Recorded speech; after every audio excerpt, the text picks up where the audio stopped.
Hello everyone, welcome back to Path for Cloud. So today it's third video in Ansible basic series. In last video we have understood that what is the inventory file and we have seen that how we can set up our lab, right? So I'm using the same lab where we have set up our uh, Ansible controller and Ansible client on the Oracle VirtualBox in my local system, right? So these three systems you can see it is up and running, right? And today we will see first like how we can set up a dedicated user, right? So because the intention is just use a user which have a passwordless authentication, right?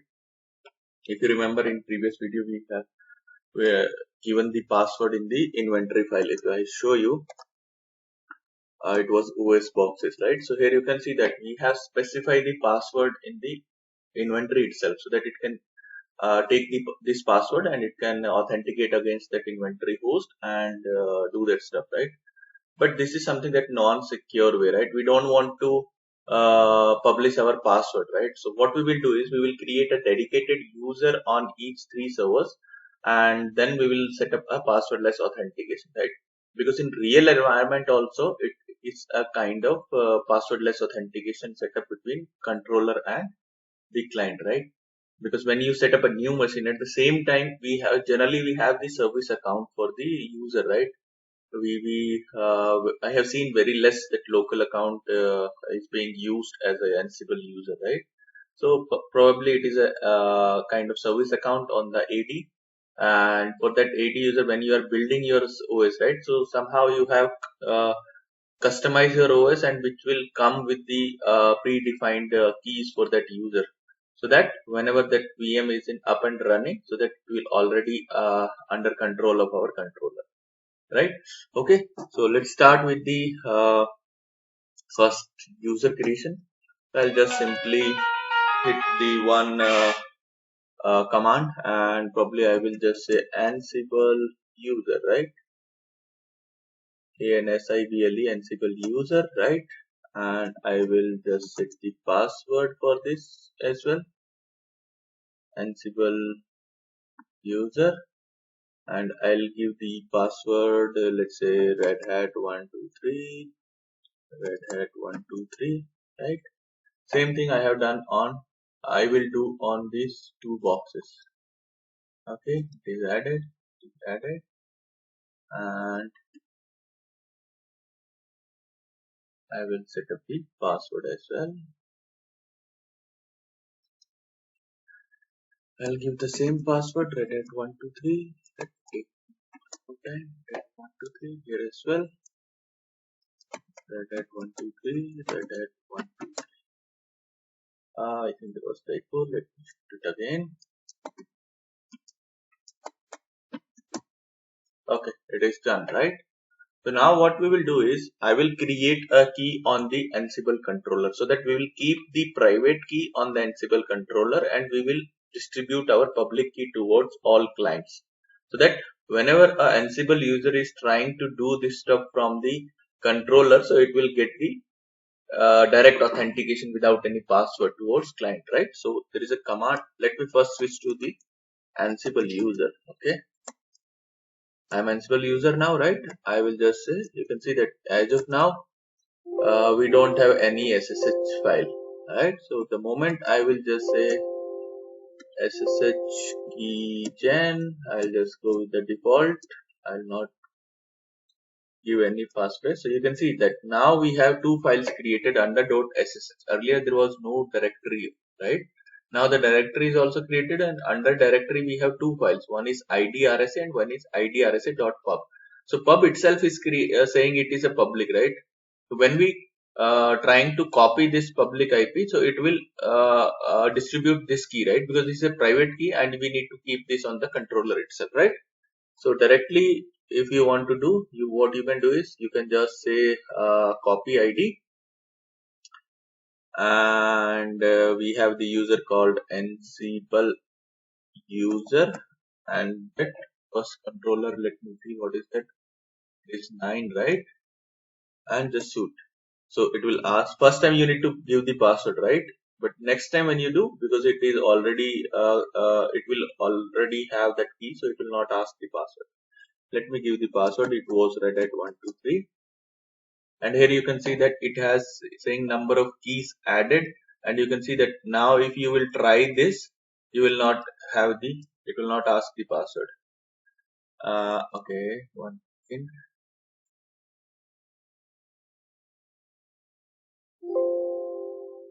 Remove all these codes, and if you see, now we are on client 1 and it didn't ask any password, right? Same way, we'll do the same stuff to the number 10, which is the client 2. It's read at 123, and it's done. If you do the same stuff on dot 10, so here you can see now we are on client 2 without any. So that is being set, right? Now we have the Ansible user, and if you go to the Ansible user here, right? So let me show you where it has added that key. And if you go to the, so here you can see that there is no ID RSA or ID RSA pub, but I mentioned that it will gonna uh, uh, copy this public IP, right? So what I will do is, let me cat first. I'll show you, right? So this is the key. You can see that starting from this and ending with VIOY8 something. So whenever you are copying, right? So there is a file called authorized key. I hope if you are coming from the Linux background, so you are well familiar with this. But I thought just to explain it, right? So here you can see that the same copy has been copied. If you don't want to use this mechanism to copy, right? So what simply you can do is, you can just cat this file, copy this stuff, and make sure that you will not copy any garbage value or space value, right? You need to copy it in very clean way. Just copy that simple stuff, vi this file, get the new line and paste that key. So that way what will happen is that this user will know that okay, this is a public IP, and from any host, whenever you are trying to authenticate this client one, right? If that will have that public key, then that public key will be get matched with this public key, which is under an authorized key, right? So there you can copy and you can make it. Once the match is done, you will get authenticated without any password. All right. So that was the stuff I just wanted to highlight. Okay. Let me go back to the uh, what I will do is I will copy the same inventory file to Ansible user. Okay. Now I will go back again, and here you can see we have the cat inventory file. Before I start this inventory file, right? So let me show you what is that additional parameters we can put in the uh, inventory, right? So far you can see that we are using an Ansible host, right? That is fine. Where we are just saying that okay, this may be the host we are authenticating, right? So that it know that okay, this is the user host name you are trying to do. So this is the IP of that. And against this, we have whatever the user you are, by default it will take that user.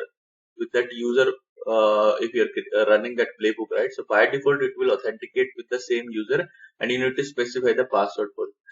But in the new scenario, what we are trying to do today, we will use a Ansible user and we will not give the password, because we have the already something called passwordless authentication, right?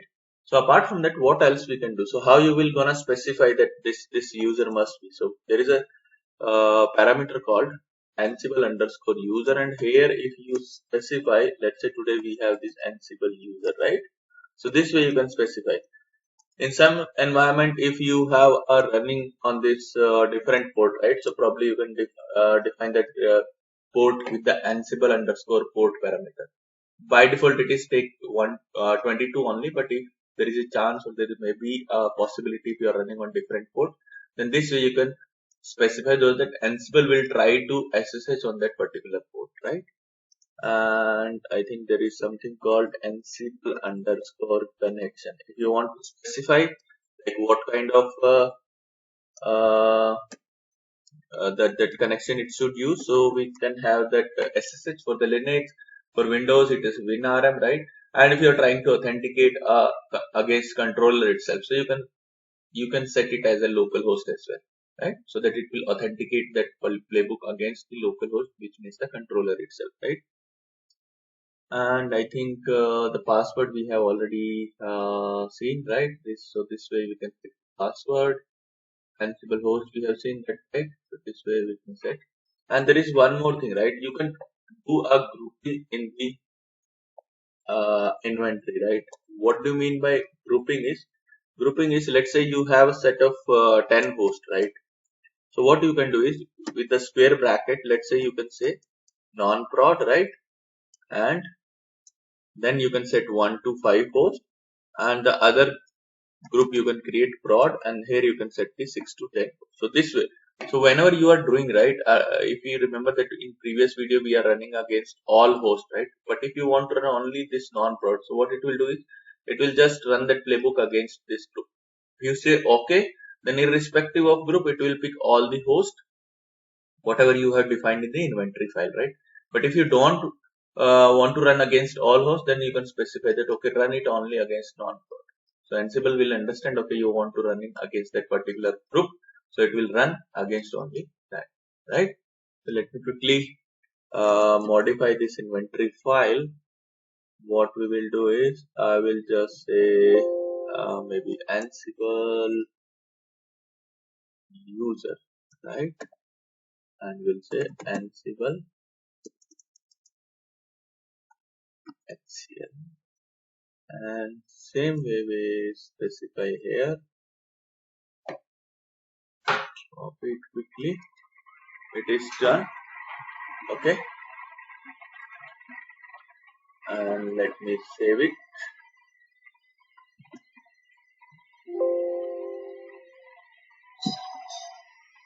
Okay, I think it is the permission issue with this. Let me see. Yeah, it should be a permission issue. We'll go to inventory. Come on.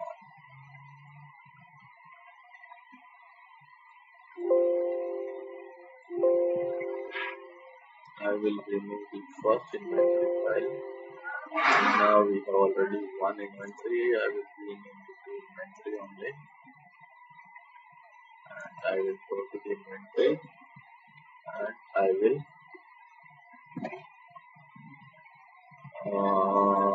what I will do is I will specify that user. Here you go. And if I specify the another user,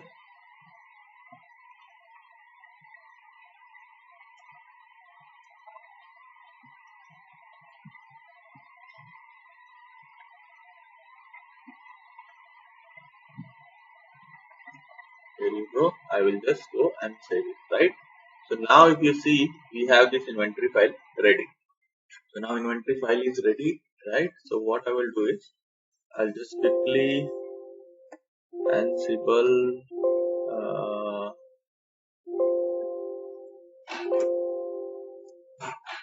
I will just try to ping it.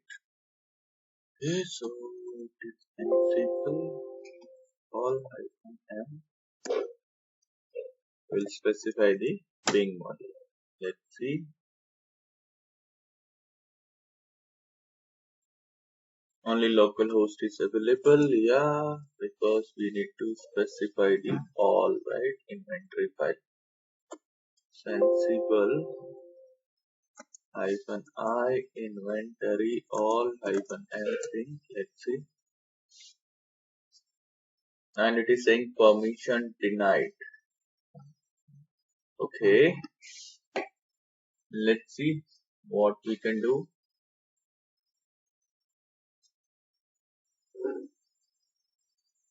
It is saying the permission denied for that particular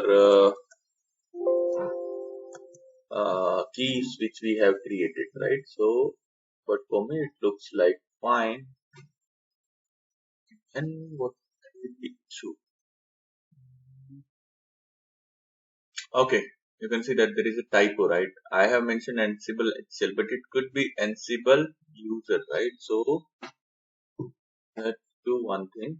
Just go to inventory file and change the HCL to user. Fine. Now we are good. Now let's try again. This time it should work. And yes, it worked. So there was a typo, right? That was the reason it was not working. But this time you can see that. So this way, if you see our inventory file, right? So you can see that now we are not specifying this particular password for this, right? So it is already a passwordless authentication. So in real environment also, that is the way like you can specify a user, right? Now you will say that okay, you are specifying this user with the all host, right? But let's say if you have a n number of hosts, maybe 500,000, then do we need to specify this user in each and every line? No. What you can do is you can create a local configuration file here, right? Ansible.cfg, and there you can specify, which will I'll just show you the default parameter how you can set the Ansible configuration and what is the kind of what you call it priority, right? Like which configuration file should be prioritized, and Ansible will look into, right? That also we will see in next. And or you what you can do is if you are creating a kind of playbook, right? So in playbook also under the default parameter you can set this Ansible user, right? So that is the playbook which we can do. So before we wind up, let me just give you a overview of what is playbook, right? So playbook is something which is written in YAML format. Okay, it is a YAML format syntax where we'll have a different data type. It could be in list, it could be in dictionary format, right? It could be in uh, array format, right? Where we'll have a dictionary or list inside a dictionary or dictionary inside a list. So that is a use case different for different requirement, right? So that way we can set up. And what else we can set is, see, there is a some default parameter like we need to set a host. If we will say all, if you are grouping, let's say non-prod, so it will just do a non-prod, right? Let me quickly show you that as well. And here you can set some default parameter, right? Like as I mentioned that this Ansible user, right? So that way you can set it default parameter.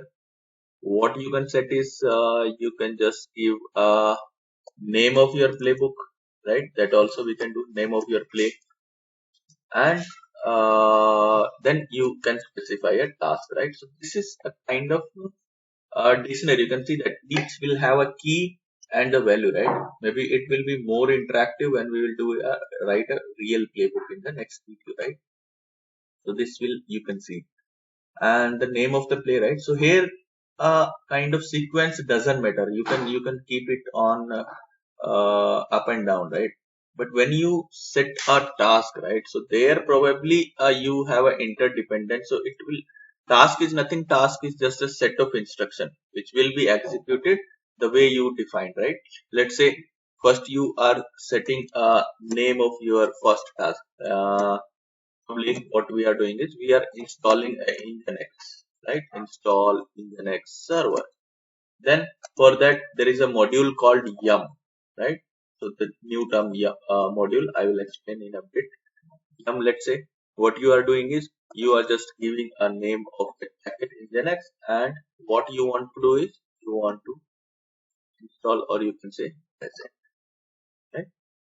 The next task probably you are just starting the service, right? Starting the service. So here we have a service module, right? So under which what we can do is we can just name a service, and what is the state we want? State we want started, right? Let's say I was talking about the sequence, right? Here it is fine. You can set the default parameter up in the very first line or maybe at the very last line. That is fine. But under the task, if you are starting a service before you are installing it, so probably it's gonna fail, right? So you need to understand here that if there is a dependency, then you need to think about that sequence. It does matters, right? Because that service will be available only once we have the packages installed, right? First we need to install the package and then we need to start the package. So in next video, I will show you how you can write a playbook and then you can set up a this playbook, and we'll see how you can. Okay, so probably I think we are good to end today, and if you have any question then let me know. Because in today what we have done is we have just discuss the more parameter available for the Ansible inventory, how you can grouping. This grouping also we will do, because in next video what we will do is, as a client one we will consider it as a non-prod, and client two we will consider it as a prod, right? And then we will set up a small playbook where we will install a Nginx server, and we'll see how are doing it, right? And probably we'll discuss the module itself. So module is nothing. Module is just a uh, set of instructions already we have defined, right? Where we have that whatever the parameter you will define, that will be executed in a sequence the way you defined. All right. So let's see if we can quickly create it. Okay, I think it is harmed again because of the resources issue. But anyways, in next video I will show you how we can create this group, right? Then we will just try to ping that only the non-prod and the prod. Okay. Let me see if I can quickly take a new session for this. No, I think it is gone.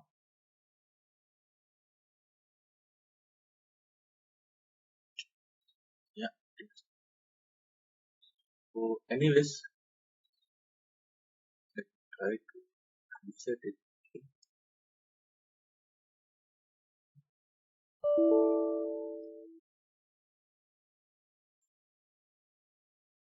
Okay, it is getting started now, and then probably I will show you this. I hope controller 1 is fine running, and controller 2 is also fine. Only the issue is with the controller itself, so I'll just restart. Because here we are having the resources issue, right? So probably after the next video, once we have this Ansible Nginx installed, if we need to discuss in detail, right? So I will set up or I will replicate the same environment on the cloud, right? So there also we will see how we can uh, set up this environment. So that will also help us to understand. Okay, let me restart this quickly. Restart OS boxes. osboxes.org. Okay, we could have directly logged in with Ansible as well. So it is done. Let me quickly go to Ansible user. I'll specify the password, and here you go. I'll go to the inventory. What I will do is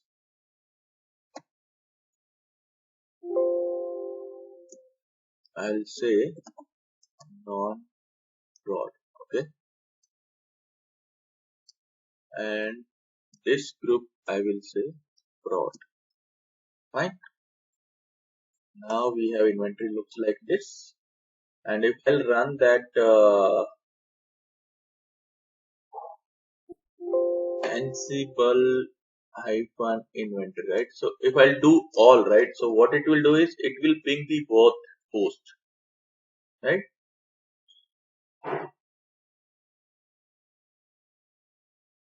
And you can see it is pinging, right? But what I will do, you can see that client 1 success, client 2 success. But what if I'll just give a non-prod? So here you can see it is just pinging the client 1. Why? Because we have set up our inventory the way that we are just grouping our clients, right? Whatever the host you are putting under non-prod, and we are trying to ping only that non-prod group, so it will just pick the client 1. Same way, if you do for this prod, so it will just do it the same thing for prod, right? So that is the way we can group our inventory. All right. So yeah, I think we are done for today. I'll take a pause from today, and in next video we'll set up a small playbook and we'll see how we can install a application in one go across all servers, right? And if we need to modify anything or something else, there also we will set up. All right. So yeah, thank you guys. Thanks for being with me. Please subscribe my channel and share it with your friends and colleagues so that everybody will understand the Ansible basics and the others. All right. So thank you. I'll meet you in next. Thank you. Bye bye.